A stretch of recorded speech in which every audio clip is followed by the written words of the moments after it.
Are you worried you'll swipe your way into debt? Let's uncover the hidden dangers of credit cards and how to stay debt-free. Credit cards offer convenience and instant gratification. You can buy things now and pay later. But here's the catch. If you're not careful, debt can pile up fast. Imagine buying a $500 gadget and making only the minimum payments. With interest, you could end up paying way more. To stay debt-free, ask yourself, can I pay this off next month? If not, wait until you can. Use credit cards like a debit card. Spend only what you have. And always read the fine print.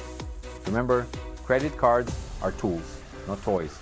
Be smart, stay disciplined, and avoid the debt trap. Enjoying these tips?